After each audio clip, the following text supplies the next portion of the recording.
Steve Esau was an important source for a story I wrote in 2014 about the complexity of the unhoused population in Chilliwack. He was manager of the Chilliwack Health and Housing Center at the time, and has since climbed the ranks of the Pacific Community Resources Society to become Director of Operations for Fraser Valley East. Back then, the center was only a year old and had some fresh ideas for the growing community and its need for shelters and services. Now, the number and scope of local programs has expanded, along with the growing need. I talk with Steve about how things have changed in Chilliwack and his philosophies on what else is required here. I'm Greg Lachek, and this is Revisited, a visual podcast about reconnection. Each episode, I interview people I'd written about as a reporter almost 10 years ago. We talk about what they've been up to in the last decade, how it relates to when we met, and what direction they're pointed toward moving forward.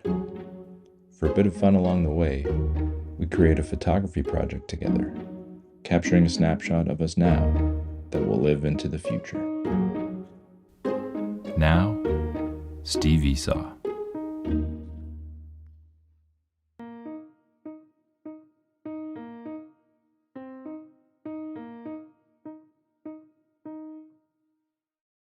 Thanks for coming. Thanks for having me. Appreciate this. Good to see you again. Good to see you too, yeah. Now you're Pacific Community Resources Society's Director of Operations for Fraser Valley East. Yep. Congratulations on that change. You. Tell me about the last 10 years and how your career changed. I was just being trained as a counselor, and I thought I'll just do counseling for the rest of my life. That was what I thought. And I was like, okay, well, I need money, so I'm going to take a job wherever, but I'm not going to work back in Chilliwack. I don't want to work with youth, and I don't want to work in the addictions field. And my first job offer was a youth addictions counselor in Chilliwack. And so I thought that was pretty ironic, and I loved the irony, so I said, okay. So I went there, and I was very honest with them. I said, I would love to at least get this program going for the counseling. I see the youth haven't been seen for a little bit because there was a break in staffing. So I'll stick around for 6 months, and then I'm going to move on. And I don't know why I said that, because I just thought this wasn't my field. And then, sure enough, I met my first youth and met the amazing human behind everything that they were facing, all their pain, and my heart just melted, and that sent me on a path of okay, this is my field now. I did not plan on this, and so through that went to well, how can we make systemic change? And I was counseling at the time, so I started to ask more questions. And well, have we thought about this government funding, or have we thought about changing this model? And that those questions and curiosity led me to development of programs. So after we talked, got to open a provincial-wide treatment program in Karamias. And that helped me learn much more of what's going on, and then open one in Chilliwack as well, and on from there. It just more opportunities and more just advocacy, hearing the people I was working with, the youth, adults, those facing homelessness, those facing substance use, mental health. They were just telling me all the stuff that they were missing in order for them to succeed. And so I thought, how can I sleep just doing that counseling when I know this? So that hence the advocacy and leading me to now a director when I just wanted to be a counselor my whole life. How's that change been for you? And what is it you talk about trying to make that change? Have you been able to achieve some of that? There's some beautiful moments where it's just okay, we got this, say, new funding or new opportunity to really help this population that hasn't had that service here before. And it's mind-blowing, and it changes a lot of lives. And then every time you look closer, you're there's more needed. So now we have to go and advocate for more and try to get more services. So it's been a great change, lots of cool opportunities, and then also frustrations of wow, we have a lot of room to grow still. Never ending. Really. Never ending, yeah.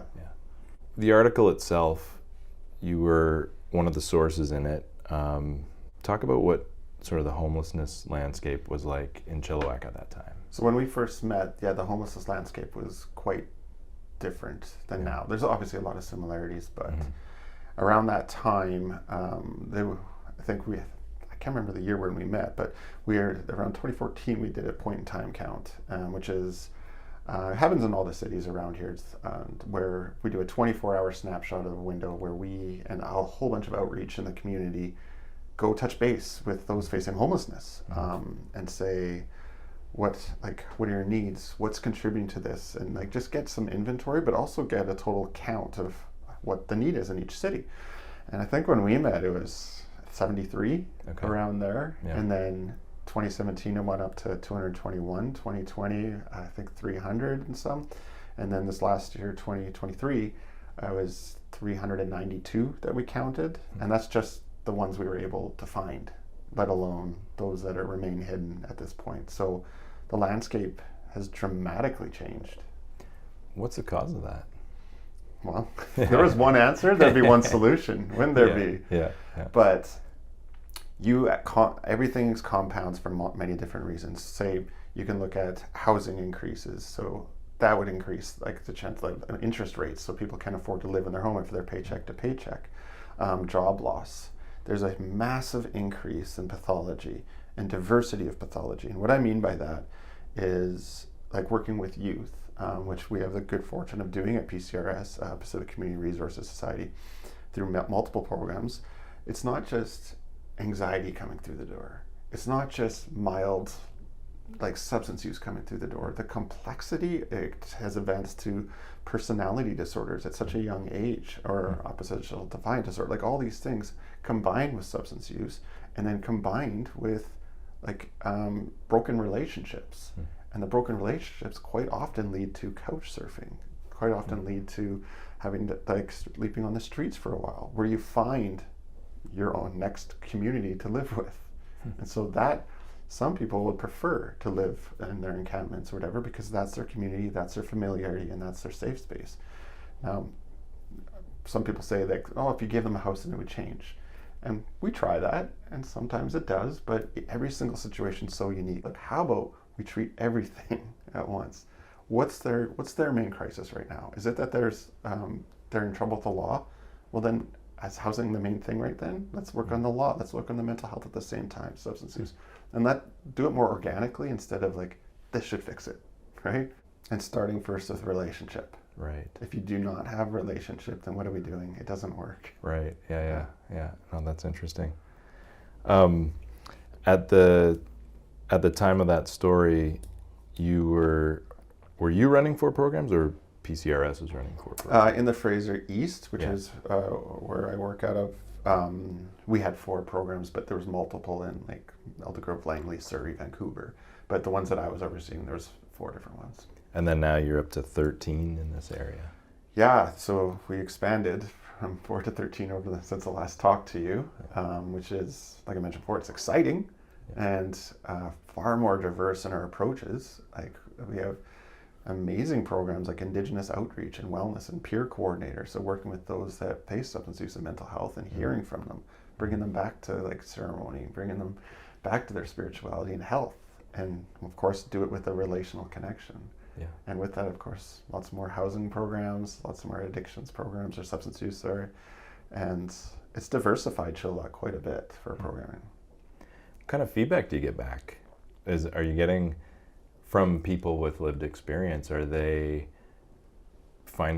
getting some positive feedback from that addition of programming? Feedback is diverse, and I love that. Mm-hmm. Like I said, I keep coming back to this. A relationship, for it to be truly beautiful, requires vulnerability and appreciation of the uniqueness of each individual. So feedback could be, how dare you try to kick me out of this house because I have a dog, when we're not designed to have dogs in our housing program. Or it could be, this saved my life. You gave me 2 years of just silence and offered me counseling and services when needed, right? And so it's just, they're on the opposite end of the spectrum, and you have to do everything in between. So that's why we try to believe in a high relational model that gives supports unique to that individual. And with that, there's far better outcomes. And so what are the gaps here, and what are you doing to try to address these? Well, we've talked about prevention already. That's a huge gap. PCRS does have a prevention program, which we're really proud of in the schools and working with middle schools, and really proud of that, capturing. We need more of that, whether in school or those outside of school, that catch them very young. So when pain does happen, that we're there right away. Okay. So how are we bringing people back to community, or are we just treating an individual through a hired source? my goal is always like, as Chilliwack, and to your question, what are the gaps? How are we rebuilding community here? Or are we just trying to bring in more funding to just treat an individual and hope they're okay? Where's the stronger relationship is the question. Right. A hired one or a community one? We always talk about stigma and how society, how community treats people who are from different walks of life. What does Chilliwack need to do? What do we need to do? What's our role in it? I mean, who's responsible? Are we all responsible for this? Are we? Yeah. So who's responsible for fixing the problem? Yeah. Yeah. Well, I can tell you one thing, not a not-for-profit, like to solve the world. Yeah. That clearly hasn't worked, but it obviously makes a good dent, but that's not it. If the most powerful thing that I believe is true relationship, and the most healing comes from relationship, then we need to focus our services towards that. And it is a full community program, full community response. The response has to come from the whole community. And I'm not popular amongst people when I say that, because then all of a sudden there's an ownership to you and to your neighbor and to the next person. I'll clarify that further. I'll kind of use the example of counseling and then bring it back. So I'm trained as a counselor, and that's been my work. And slowly through this process of counseling, I realized the counselor adjusts according to the need of the individual. If you come in and are you in pain, maybe you need the empathy that, say, a great aunt would give or an uncle would give, or the advice that a grandma would give, the wisdom, the knowledge keeper of a grandparent. Or maybe you need the strict parent to be like, what are you doing? Right, yeah. You're not doing right now. Or so you have all these different people that should be in a natural healing community that is, a counselor is trying to play each role. I don't like that at all. I think counseling should be reserved for extreme scenarios of mental health and substance use where you need a trained professional because the brain may be wired wrong. There might be, different brain injuries or that sort of thing, like specialized. It should not be replacing community, and currently I think it is on a high demand. So with that, the same as with homelessness. If you look at homelessness, say in Chilliwack, our community, some will say, well, someone needs to take care of this. Is it the city of Chilliwack's job to do that? Or is it a not-for-profit to come in? Is it we just have to throw out more housing? Is that the solution? Or do all of us have one role or a role to play? And a couple examples of that. We have people at some of our sites come by, threaten us, verbally harass our people, threaten their lives, threaten to bear spray them. These are people from the public. The public, the public come by. Those people that do that, my one request is just don't do that. Next person, they're great at making money. Then share a bit of that as a resource. One of our centers, we have a bunch of community people come by. One's great at restoration, and so she offered her family skills to help her building and restore it. Beautiful. Other one's a great cook, so she comes by and brings food by every day.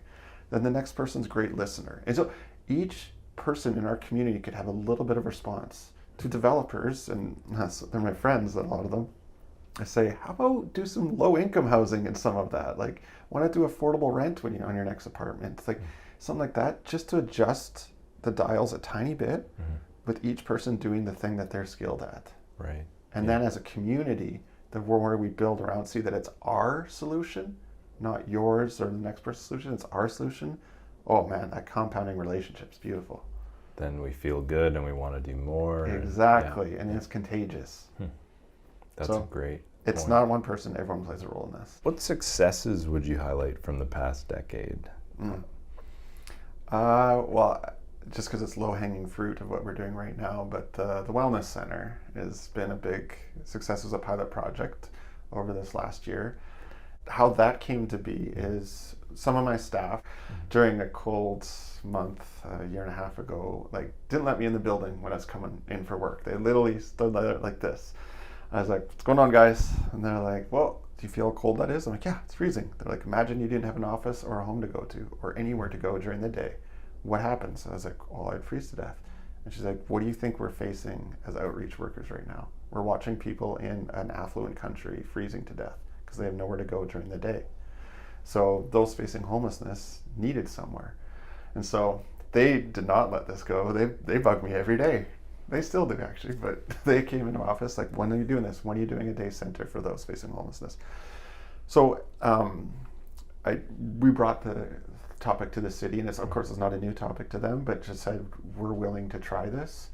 And so they've been amazing to work with, the city of Chilliwack, and then they connect with Fraser Health and BC Housing, and they wrote a grant as well, and all said, sure, let's try this pilot project. So called it the Wellness Center, and started this last year of January. And we actually included an OPS, an overdose prevention site, on as well. We're connected right to it.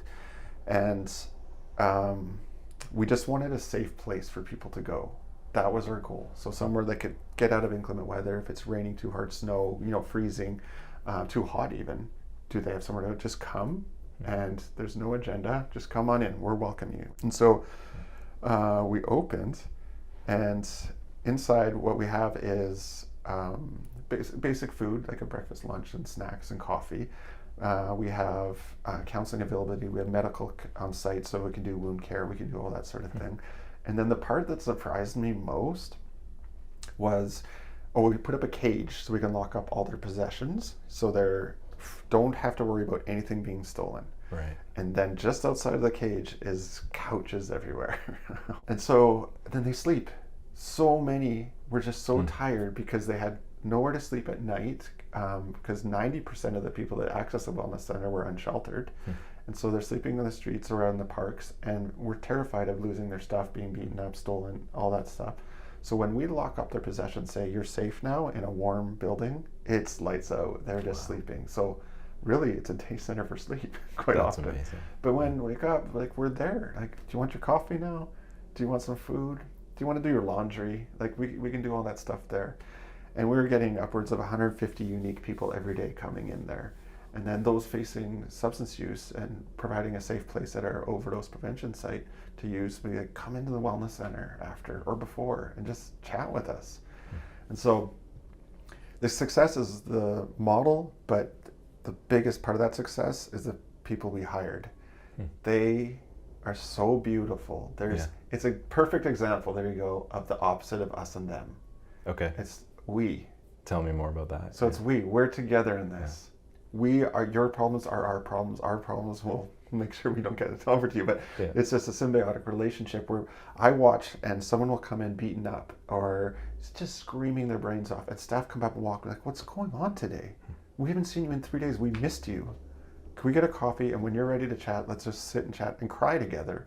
Or like, what is it you need today? And so it's just like, it's this relational, it's like they're attachment figures coming in and just saying, how can we help you? Because we will do anything we can to help you right now.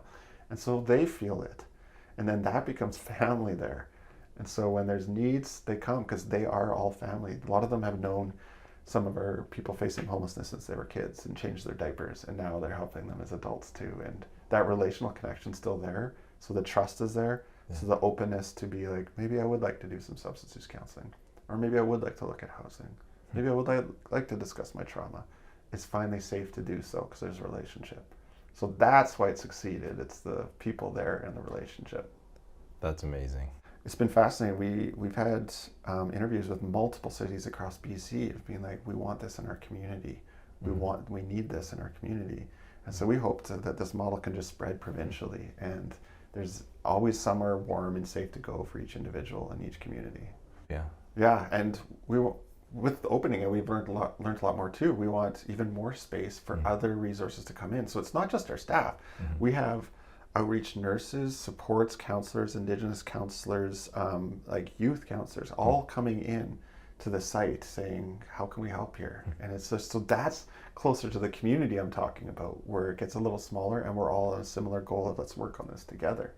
About youth, is there anything you'd add about youth services or needs? What we're learning about youth homelessness is matching very much what I've mentioned before, where it's far more complex than people realize.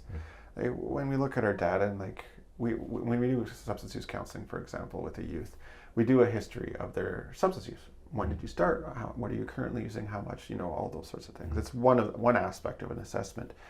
And when I was doing youth counseling, say 15 years ago, It was like, yeah, started smoking, but we used some of our mom and dad's alcohol when I was like 13, and then, I did hallucinogens 15, 16, and then we went to cocaine, and then a bit long.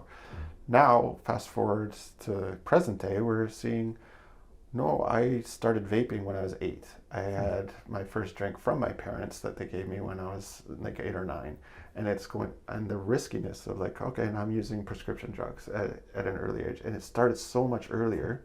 And remember, it's not so much a drug problem. It's like, why are they in pain?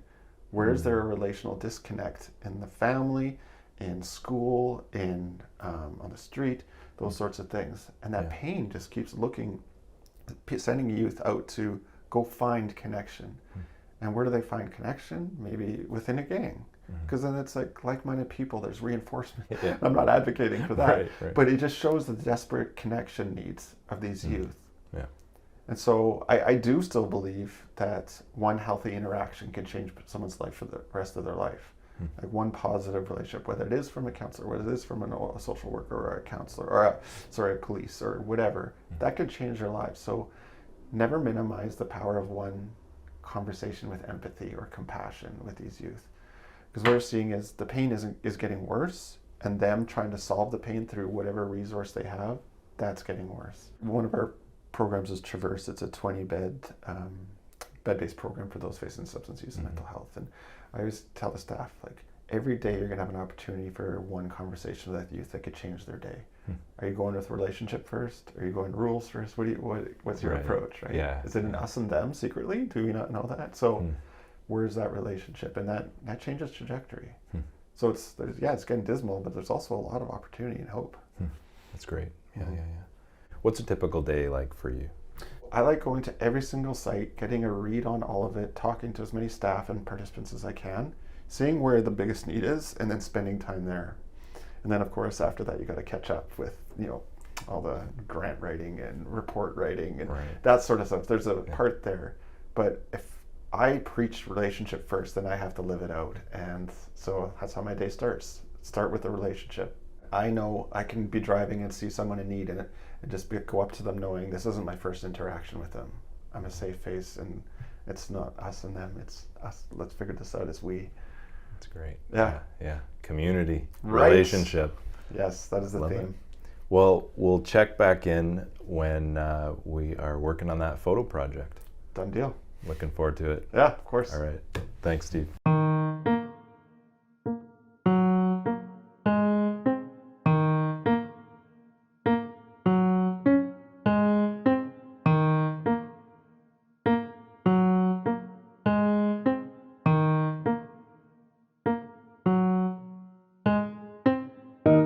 I have Clayton, Shane, and Mary back. Thanks for coming back. We're going to have a look at these photos that we took the other day.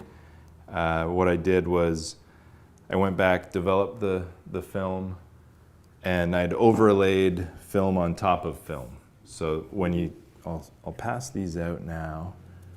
This was sort of the final. You can see there what I mean about the film on top of the film. Yeah. Oh, yes. And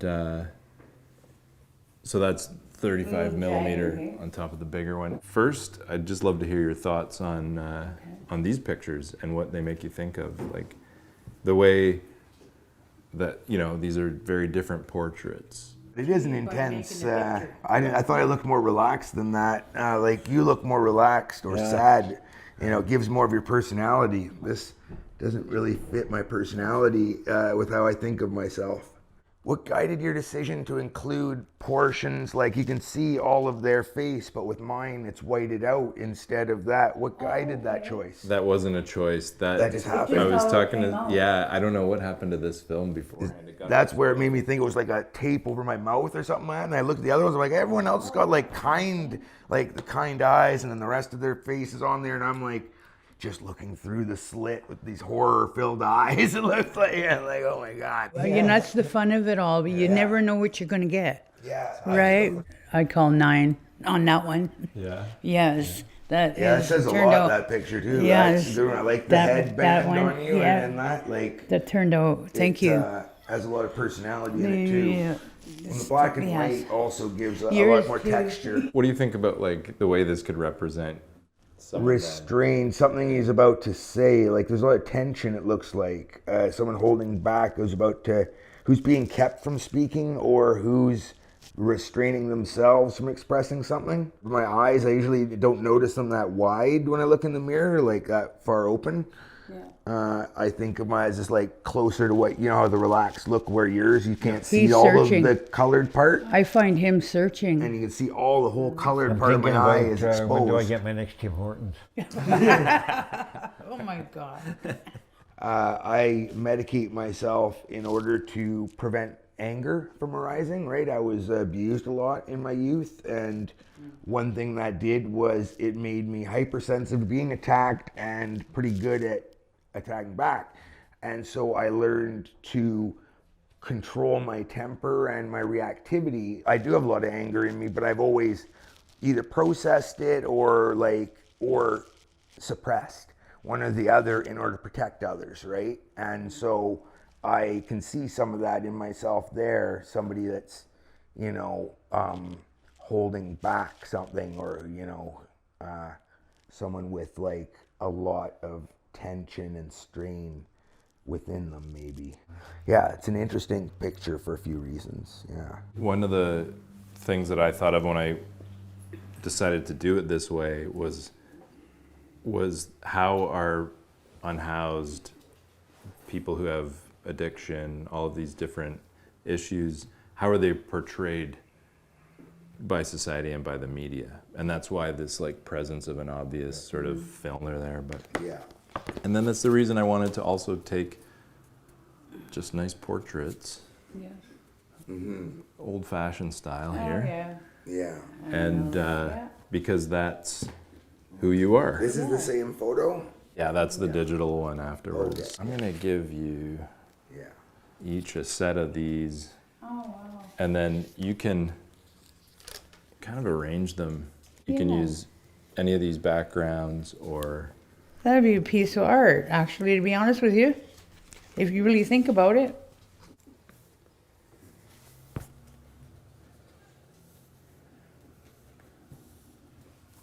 is that finished? Can you take a picture of it? Yeah.